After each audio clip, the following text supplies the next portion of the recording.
The aroma of hot pizza and the faint hum of arcade machines filled the air, blending with the cheerful cacophony of children's laughter. It was a Saturday afternoon at the local Chuck E. Cheese, the kind of day that had become part of Sarah's routine. As a single mom juggling 2 part-time jobs, these trips were more than just an outing for her 7-year-old daughter, Mia. They were a way for Sarah to steal a few hours of relative peace, while Mia flitted from one game to the next with the relentless energy only a child could possess. Sarah could settle into a worn plastic booth with a lukewarm coffee, scrolling through her phone or half watching Mia's delighted antics. The place had an oddly comforting predictability. The garish, colorful murals of cartoon mice and pizzas hadn't changed in decades. The faintly sticky tables and the occasional faint smell of grease were as familiar as the flashing lights of the prize counter, where kids hoarded tickets like gold coins. Parents like Sarah exchanged weary but knowing glances, a silent camaraderie born of shared exhaustion. The staff, mostly high school kids and college students, bustled around with practiced efficiency, refilling drinks, clearing trays, and ensuring the pizza buffet stayed stocked. Mia was particularly enamored with the animatronics stage. She always insisted on sitting close to the robotic Chuck E. Cheese and his band of mechanical companions, even though Sarah found them unnerving in a way she couldn't quite articulate. But it wasn't worth arguing about. Mia loved the way Chuck E. waved during the performance, as though acknowledging her directly.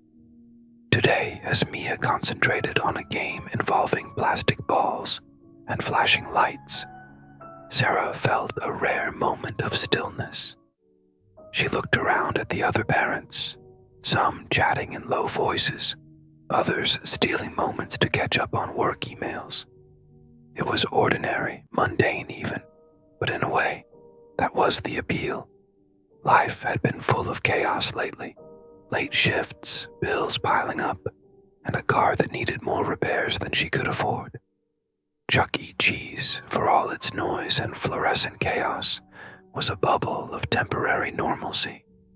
At some point, the lights dimmed slightly, a routine signal that the animatronics show was about to start. Mia rushed back to the table, her face lit up with anticipation, clutching a handful of game tickets.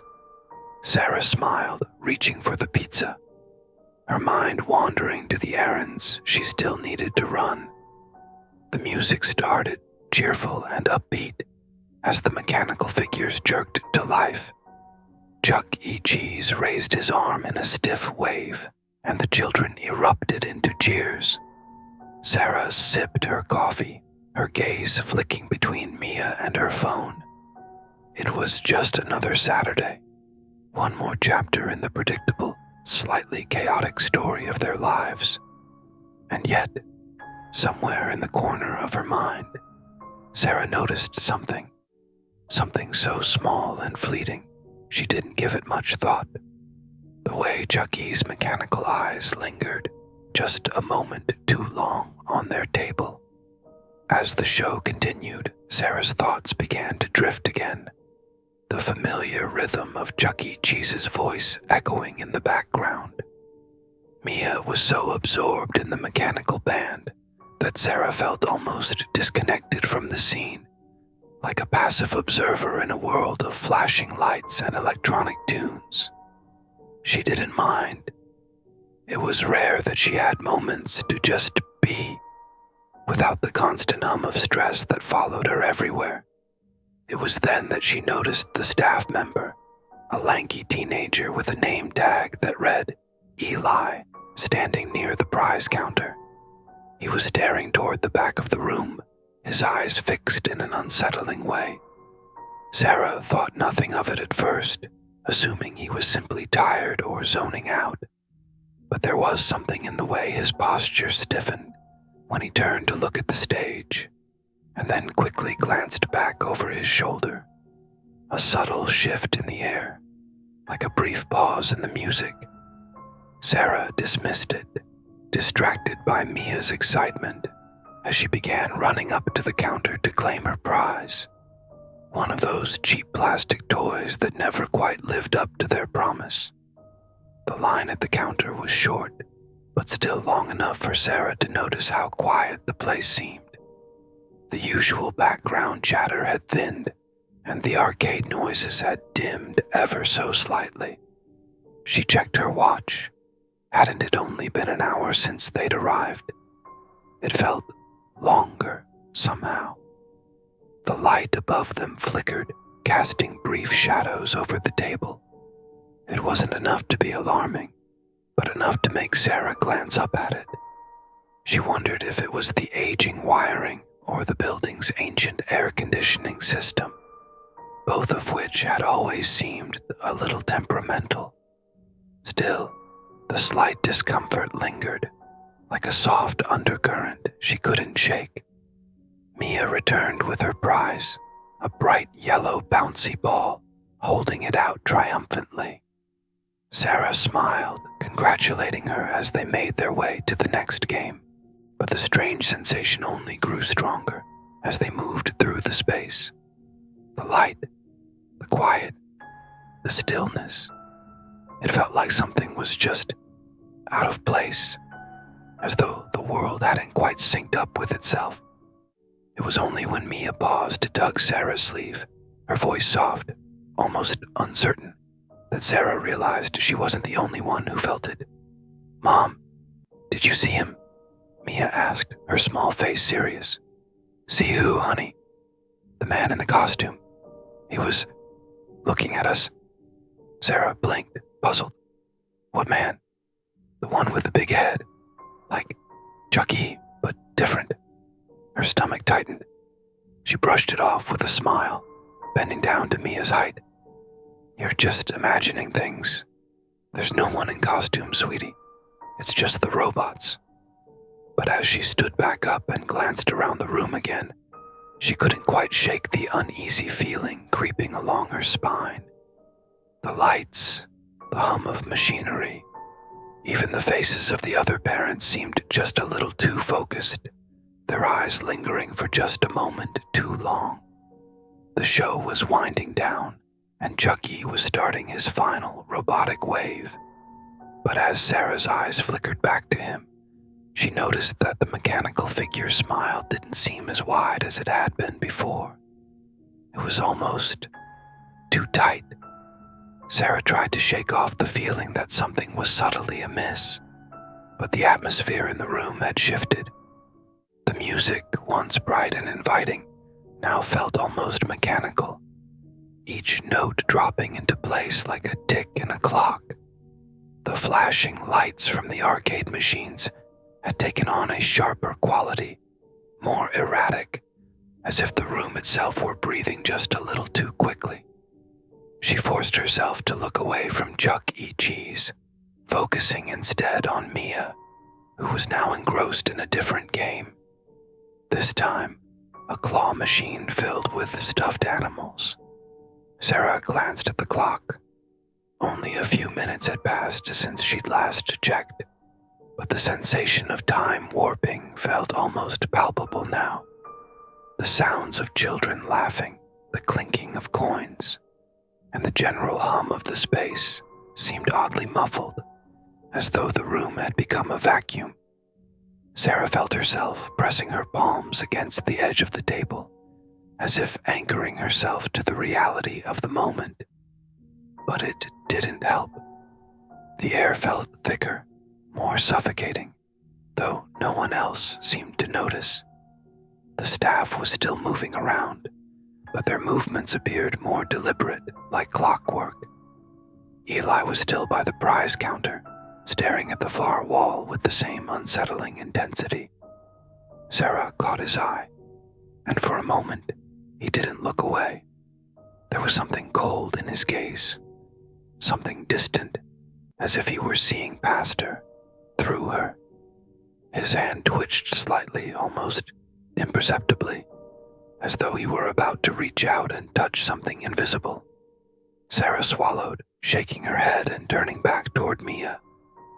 The last thing she wanted was to overthink things in front of her daughter. She glanced at the prize counter again. Eli was gone. A quick glance toward the staff door near the back of the room revealed no one passing through, but Sarah couldn't help but feel like there was someone watching her from that direction. She shifted her gaze back to Mia, who was now holding a stuffed bear she had won from the claw machine, looking pleased with herself. The little girl's face, lit by the faint glow of neon lights, looked serene, entirely unaware of the oddities that had started to nag at Sarah. The robotic band had finished their performance, and Chuck E. Cheese's mechanical figure had returned to its static pose. But as Sarah's eyes drifted back toward him, she saw something new, something that made her heart skip a beat. The costume's eyes, once glassy and lifeless, now glimmered faintly in the dim light, like they were alive. The way they seemed to follow her, tracking her movements as she moved across the room, made her pulse quicken. But no one else seemed to notice. No one seemed to care. The children laughed, the parents chatted idly, and everything continued as if the air hadn't thickened, as if the room hadn't changed. Sarah exhaled slowly.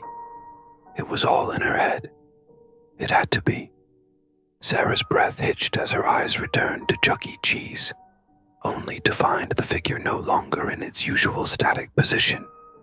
The once rigid animatronic was now crouched slightly forward, its mechanical arms twisted unnaturally, its head cocked to one side in a way that looked too human, too alive. Her chest tightened, her skin prickling with a cold sweat. It was as though the room itself had bent, twisted just out of shape, warping into something unrecognizable. The air was heavy, the sounds from the arcade fading into a muffled blur as her attention zeroed in on the thing at the stage. A soft, high-pitched whirring noise buzzed from the corner, faint and almost imperceptible at first, but growing louder. It wasn't the usual noise of the mechanical puppets. It was something else. Something wrong. Mia tugged on her sleeve, her voice trembling. "Mom, I don't like it. He's looking at us again." Sarah turned to her, but it felt like she was moving through water, each motion slow and heavy, as if the world around her had become too thick to breathe in. Mia's face was pale, her eyes wide with unease, and the bouncy ball she'd been clutching rolled from her hand and bounced erratically across the floor. "Don't worry, sweetie.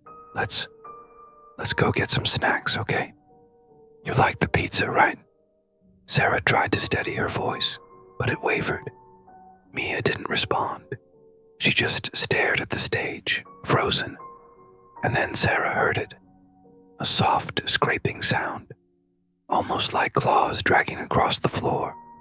Her eyes snapped back to Chuck E., and her stomach lurched. The figure had shifted again, but this time, it was no longer a puppet. It was alive, or at least something pretending to be alive. Its large plastic eyes were no longer plastic. They were dark, hollow voids, filled with something unblinking, unfeeling. A low, guttural growl emanated from the stage, the noise growing louder with each passing second. Her pulse pounded in her ears. "Mom." Mia's voice was barely a whisper, thick with fear. The thing on the stage was no longer a mascot. Its face, grotesquely warped, twisted with jagged lines where a mouth should be, gaped open. It was a shape, a shadow more than a figure now, crawling closer, dragging itself down from the platform with unnatural, jerking movements. Sarah's heart slammed in her chest as she took a step back, instinctively pulling Mia closer to her. The sound of scraping grew louder, and Sarah's feet felt as though they were glued to the ground. Her breath came in shallow, panicked gasps, and in the corner of her eye, she saw the flickering lights dim, just for a second. Then again, and again. It wasn't just the thing on the stage that was wrong. The room itself had begun to shift, its walls seeming to pulse as though they were breathing. The lights above them buzzed with an ominous hum, the whir of the machines now sounding like a distant, mocking laugh. The tables, the chairs, they were starting to tilt, moving just enough to make her question whether they had always been in the right place. "Mom, he's coming," Mia whispered, her voice trembling as her tiny hand gripped Sarah's tightly. Before Sarah could respond, a chill swept across the room, the temperature dropping so sharply it made her teeth ache. The figure on the stage lunged forward, its face now grotesquely close, and Sarah could smell something sour, metallic, like old copper. It was getting closer. But the worst part was the slow, deliberate way the thing on the stage turned its head. Slowly, with an unnatural creak of gears, and its empty eyes locked onto hers. Sarah's heart pounded so loudly in her chest, it drowned out the buzzing hum of the lights, the frantic clatter of arcade machines, and the distant, hollow voices of other children. The thing, whatever it was, moved again, slowly, methodically. Its limbs stretched unnaturally, jerking with a sound that made Sarah's stomach twist in disgust.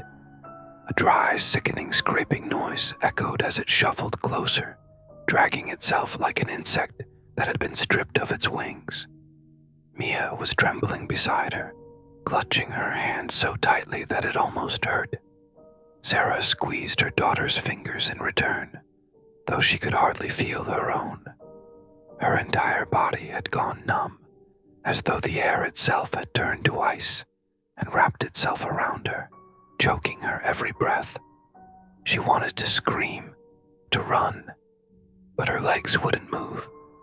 She could only watch as the figure, no, the thing, inched forward, its twisted form now completely free of the constraints of the animatronic stage. The once cheerful chuckling and clanking of the mechanical band had died down, and now only the scraping, gnashing, and heavy breathing of the creature filled the room. The air was thick with a smell, a pungent, rotting stench, like something left in the sun for too long. Sarah could feel her throat tighten, the taste of bile rising in her mouth. It was getting closer.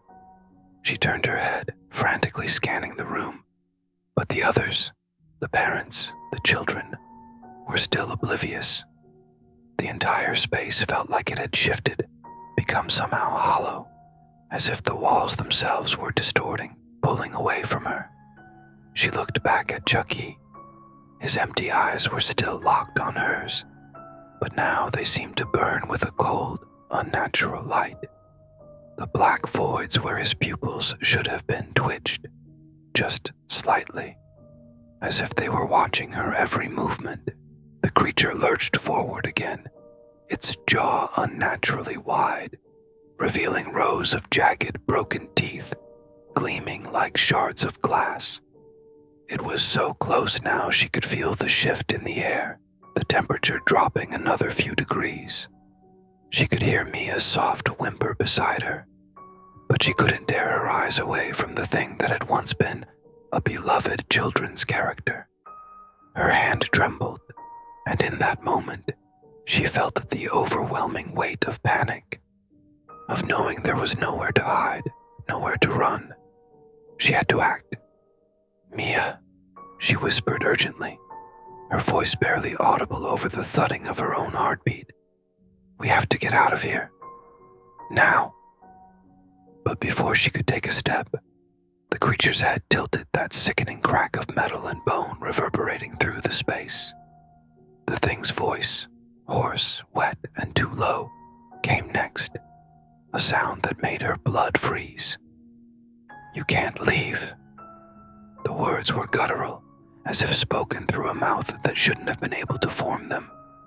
And then, for the first time, it moved swiftly, too swiftly, its large, twisted arm reaching out toward her. A chill of terror shot through her body, and before she could react, she felt a weight on her chest, a sudden pressure like the air had been sucked from her lungs. She couldn't breathe. It was so close now. Its fingers, long, thin, and bone-like, brush against her arm, sending a sharp sting of cold through her skin. The touch was like ice, numbing her whole body, pulling the warmth out of her, leaving her frozen. The creature's mouth stretched wider, but this time, the smile it gave her wasn't just twisted. It was satisfied. And then the voice came again, this time with a mocking, venomous edge. "You're already part of it." The world around Sarah blurred as the creature's fingers, impossibly cold, wrapped around her wrist, tightening in a grip that felt like it could crush bone. She gasped, struggling for air, her lungs burning as if the very essence of life was being siphoned from her. The room had become a stifling, suffocating prison. The lights flickered once again, but this time there was no neon glow to comfort her, no familiar colors to anchor her to reality. The walls seemed to pulse with an alien energy, shifting, breathing, as if the building itself had come alive. Alive with something that wasn't supposed to be there. And all the while, that voice, the voice that had crawled out from the depths of some nightmare, spoke again, each word slicing through her thoughts like a jagged blade. "You're already part of it." The words swirled in her mind, twisting like smoke, heavy with meaning she couldn't grasp. What did it mean? What had it meant? The chill in her bones spread, until it felt like she wasn't just physically cold, but spiritually hollow, as if something deep inside her was being pulled away. Mia was still at her side, her small hands gripping Sarah's arm, but the girl's face was ghostly pale, her eyes wide with a terror Sarah couldn't begin to comprehend. She could barely hear her daughter's cries, as if the sound was coming from miles away, but the feeling of her presence, a last tether to the reality she once knew, was all Sarah could focus on. She had to get out. She had to protect Mia. The creature's gaze locked onto Sarah's, and she realized with a sudden, sickening clarity that it wasn't just a thing of gears and wires anymore. This was something that had crossed over, something that had taken residence in the skin of a mascot, a thing that existed in this space, this place, like a parasite, feeding off the fear and the confusion that had settled in her mind. She felt the weight of its gaze deep within her bones. It was watching her, watching them both. Suddenly she could move again. Her hand shot out, grabbing Mia's arm with desperation, and in one frantic motion, she yanked her daughter toward the door. But the door was different now, too. It was there. It had always been there. But it looked distant, unreachable, as though the hallway beyond had stretched impossibly long, a yawning void that held no promise of escape. She looked back toward the creature, its twisted smile widening with every passing second, its black eyes still locked on hers. The floor beneath them creaked, the entire building groaning like something alive. But Sarah couldn't think, couldn't focus on the details. Her chest was tight, every breath a struggle, every step an eternity. And then, as they reached the door, she heard a noise, a clink, soft, almost drowned out by the chaos around her. She looked down, heart dropping to her stomach. Mia had dropped the bouncy ball. It rolled across the floor, slowly at first, before coming to a complete stop right beneath the animatronic stage. And then, just as suddenly, the lights flickered out completely. The darkness that followed wasn't complete. There was something else there. Something in the air, in the shadows. Sarah reached for Mia, but when her fingers brushed her daughter's arm, she felt a coldness she hadn't felt before.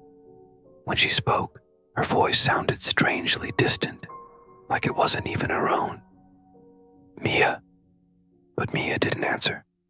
The only sound that filled the room was the soft, faint scrape of something moving across the floor. And then, all at once, Sarah understood. The thing had never left. It had always been there, waiting. And now, there was no way out. In the space of that endless moment, she realized something even more terrifying. The real horror had never been in what she saw, but in what she had become. The sound of Chuck E. Cheese's mechanical laugh echoed in the dark, louder than it had ever been before. And then there was silence.